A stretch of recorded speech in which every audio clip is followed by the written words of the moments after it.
Let's talk about a few ways how Medicare insurance agents cost you money every single day. All right. So, my name is Ed Weir. I'm a retired district manager of the Social Security Administration. I help people throughout the country every day with all things Social Security, early retirement, delayed retirement, disability, survivor benefits, Medicare A, B, C, D, supplements.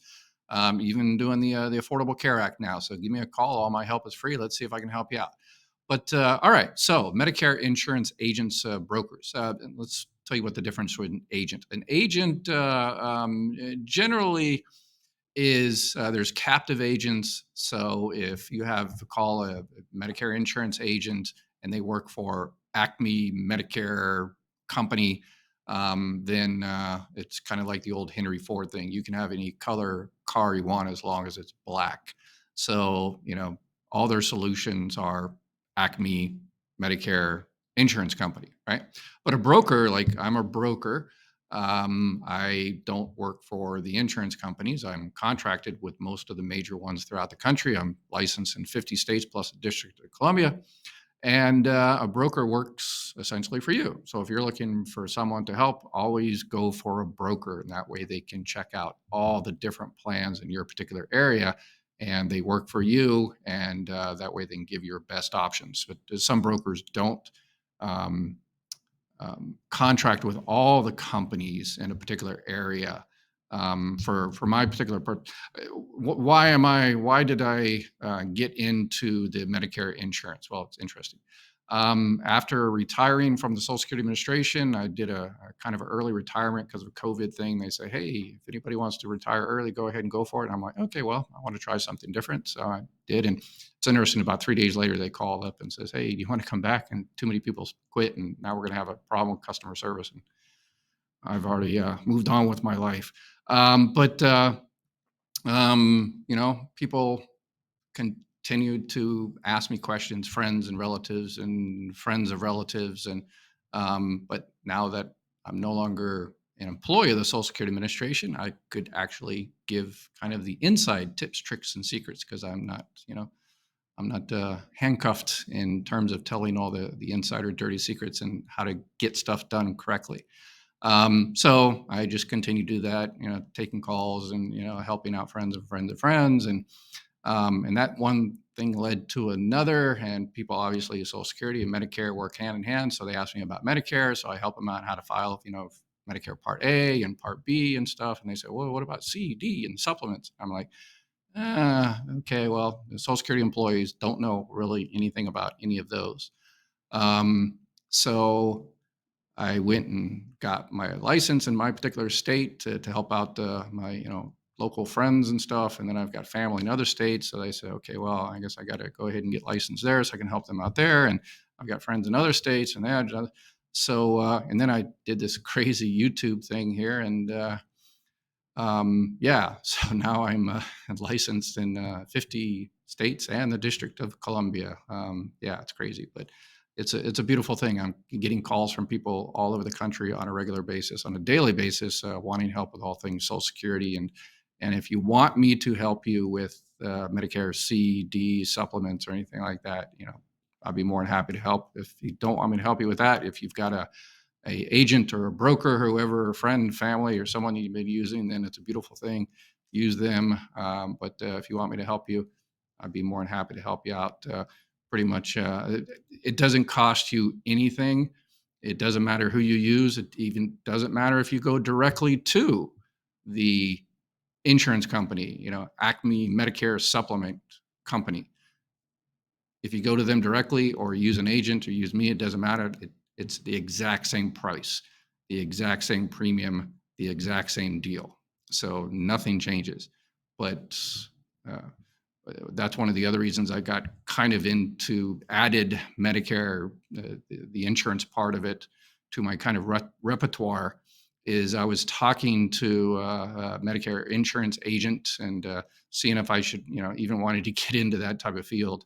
And he goes, yeah, I sign people up all the time and I give them extra service, and I'm like, oh, well, cool. Extra service. All right. So he sends them a birthday card. So actually it's an email. So it's computer generated email.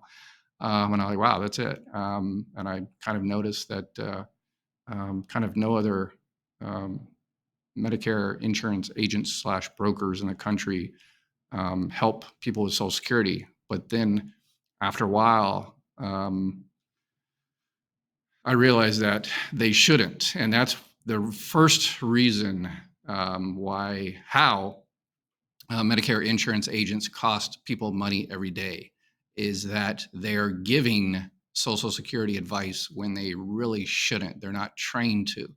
There's a company out there that provides a 2-day seminar, online seminar on all things Social Security. And they give you a cute little certificate and say, now you're a Social Security expert. And then people go out and cause trouble. I saw it when I worked for the Social Security Administration. I continued to see it today. Someone, can't get into the Social Security Administration. They can't go down there. The Social Security Administration doesn't pick up the phone, so they call their Medicare agent and says, "Hey, what can I do about this?" And the person gives them advice, and usually it's wrong. Um, when Social Security employees are hired, it takes many months to be trained. And even after that, it takes a couple of years to be fully independent to really get it. There's about 20,000 pages of policy, and there's exceptions to the exceptions to the exceptions. So, some Medicare insurance agent may know Part C and Part D and the supplements, but as soon as any of them start saying the word Social Security, other than, what's the Social Security address in your local area and what's the phone number for the national number, anything after that, that would be very, very hesitant. Call Social Security Administration directly, give me a call, and or watch my videos. I'm doing videos on a regular basis, and hopefully you can find some money there. So that's one way Medicare insurance agents are costing people money, is they're giving out advice when they really shouldn't, and therefore people aren't getting the Social Security benefits they're entitled to because they don't know what they don't know. They are just told by what they think is an authoritative figure, and so they say, "Oh, okay, well, I guess that's the reality, and that's it." I run into people every day, and they say, "Well, I didn't know I eligible for that. I didn't know I was entitled to that. I guess I should have did this earlier." So I hear that on a daily basis. I wish someone had told me this earlier. I wish I would have known that last year and stuff. So it's very important. This is your money, this is your retirement, and this is your health. So it's very important that you get correct, authoritative, accurate information. Okay, so that's number one way people, Medicare insurance agents, cost you money. Another way is they just put you on the wrong plan. If they're helping you with Medicare Part C, which is the Medicare Advantage plan, or a Medicare Supplement plan, a lot of Medicare insurance agents out there push Medicare Advantage plans because they make more money than the supplement plans. Good agents, brokers always start off with Medicare Supplement plan. Watch my other videos, and it'll tell you exactly the details of why that is. Or the Medicare insurance agents don't, check your doctors. If you do choose a Medicare Advantage plan, they don't check your doctors good enough. They don't check your prescriptions well enough, and to see if there's a better plan out there. Again, if they're not contracted with, X company in your area, they're contracted with, 3 out of the 6 in your area, but the 6th one just happens to be the best for you, which it happens. Then they say, "Well, I'm not contracted to that one, so I'll give you one of the other ones." So they're costing you money. That if in my case, if I'm looking for a plan for you, and 95% of the time I'm contracted with a particular plan that's best for you, but if not, it happens. There's another plan, a local plan in your area, just is best for you because it takes your doctors and your prescriptions and all the rest of it. Then I'll say, "Hey, this is the best plan for you, but I'm not contracted with that one." So we've got 2 options. I can, I'll go ahead and give you the number, or I can find an agent that is contracted, and you just go ahead and sign up with them.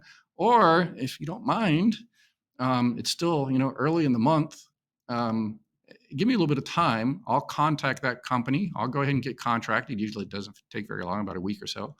I'll go ahead and get contracted. Then I'll go ahead and sign you up. If it seems like it's a good plan that I might be able to, enroll other people in. But if it's just a one-off, then, I'll kind of play it by ear and do the right thing by you. So that's another reason. they're just putting you in the wrong plan for their own purposes or laziness or just not doing a good enough job. And the third reason is kind of an interesting reason. Is everybody's tired of Medicare calls. I talked to people and I've got 50 calls yesterday. I got 60 calls yesterday.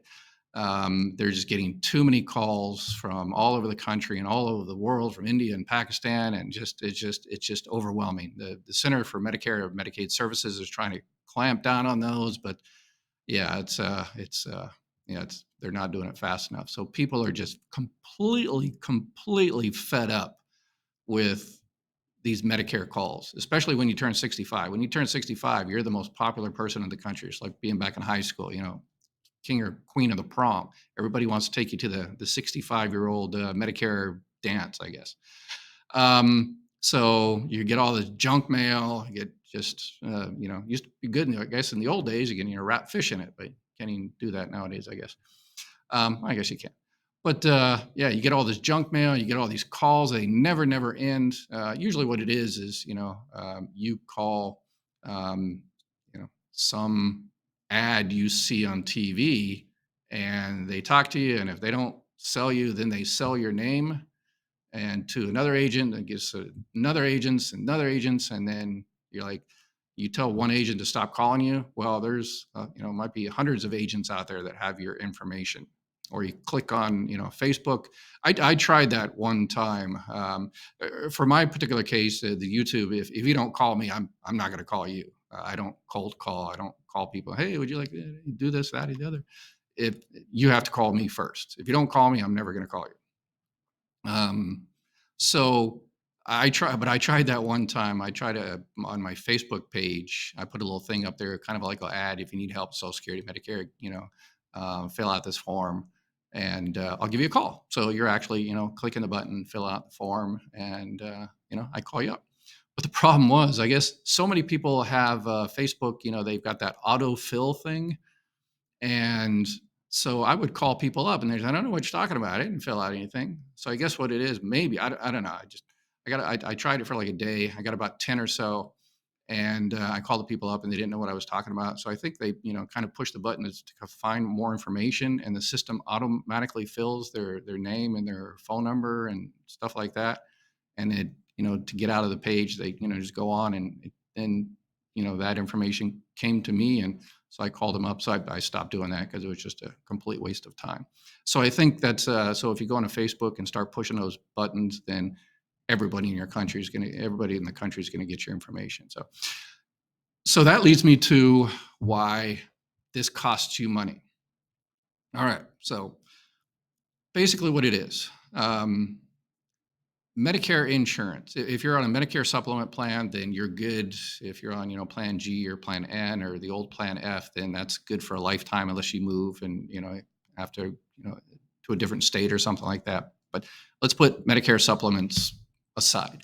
So we're just talking about Medicare C, which is Medicare Advantage plans, and Part D, the prescription drug plans. Okay. Those are not like, let's say, car insurance. I've had the same car insurance since I was a Lance Corporal in the Marine Corps. So I was like 19 years old. Geico stands for Government Employees Insurance Company. They started they started the whole thing with government insurance and stuff, but everybody's forgotten that part of it. So yeah, so I've had it since I was a Lance Corporal in the Marine Corps, and so yeah, was it like 5 years ago? I don't know, it's like 19 years old. So that was a few decades ago, let's say. I'll leave it at that. So I've had the same exact policy, same deductible, I didn't change cars, but I've had the same policy, pretty much never changed. Why? It's, maybe check for a different price every now and then, but it's always been good. But insurance companies, I guess when I was in the Marine Corps, I had the same insurance, the health insurance. It's called sick pay, right? But and there was very strict HMOs. Yeah, the Naval Hospital. But in terms of when I worked for the Social Security Administration for 20 years, every year, 2 years, I would, switch plans. I think probably every 3 or 4 years I would switch plans. So basically, I say, okay, well, next year, the wife is going to hopefully get pregnant next year. So let's switch to something that covers that a little bit better. We need, more dental stuff next year. Son's starting to skateboard. Let's get something that's going to cover, a little bit more of accidents or something. So I would kind of play around with it every year and kind of foresee what is going on. So that's kind of how you should do health insurance. And that's how most people do health insurance, hopefully throughout their life. But then when they get Medicare, people, and understandably so, because of all these annoying phone calls and mail, you just want to put up a wall and say, I don't want to talk to anybody about Medicare. I'm tired. I'm frustrated. I'm torqued off. I can come out with some more eloquent Marine Corps language, but I won't. They might take my video down. But anyway, you just don't want to talk to many. You don't trust any of them. If you don't have someone, in your community, agent or a broker that you've been working with for a long time, or, relative that does it, then, then you've got nobody then, and you don't want to deal with anybody, particularly people that cold call you and all this. So you're like completely apprehensive about the entire thing, and you're fed up. And that's costing you money, because you're saying, I'm just going to keep my same plan.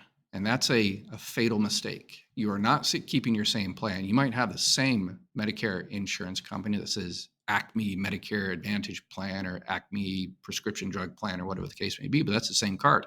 The underlying policy is completely different. You receive every September annual notice of change. So if you're like, I have had the same plan for the last 3 years, that's not correct.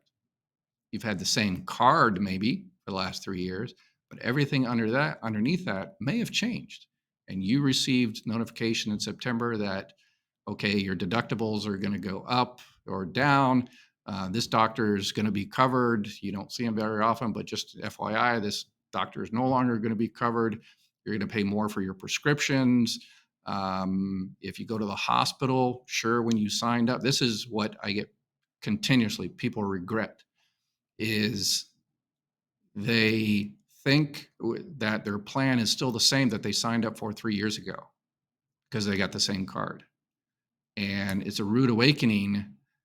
For 3 years, they don't have any issues. Then all of a sudden they have to go to the hospital and they're thinking, oh, okay, I'm good. When I bought this policy, it had, I didn't have to pay anything for the hospital. Well, now, you were notified in September, the annual notice of change 2 years ago, last year, this year, that if you go to the hospital now, you have to pay $275 for the first 7 days. And you get a bill and it's like, wait a second, it was zero. Yeah, 5 years ago when you signed up for it. So that's what's costing potentially you a lot of money. And that you're naturally, understandably, completely fed up with the entire system, and you don't want to deal with any of these people because you don't trust any of them. You don't trust anybody that calls you like that. And I agree, I wouldn't. So you just say, forget about it. I don't think I'll have an issue, until you have an issue. And then it's too late. So it's important. It's extremely important that you see what you got now. It's probably not what you had. It's probably not what you think. And in October, when the new plans come out for the following year, that's your opportunity to make a switch, unless there's different things. If you move or you have extra help with Social Security, you can make switches then. If you're receiving Medicaid, you can make switches then. Special enrollment periods. And so there's a whole bunch of special enrollment periods. Get with your agent or broker, give us a call, and we can see if we can switch your plan before it's too late. But if you don't have one of those special enrollment periods, then you have to wait until October, November, December, up until December 7th to make the change, and the change won't happen until January 1st. But, again, these Medicare insurance agents, by being so annoying, and these big call centers and these ads on TV being so annoying, it just might cost you money. So please do the right thing and find someone that you know and trust that can help you navigate through the entire system. All right. If you have any questions, again, my help is always free. And feel free to give me a call anytime. All right. Have a beautiful day.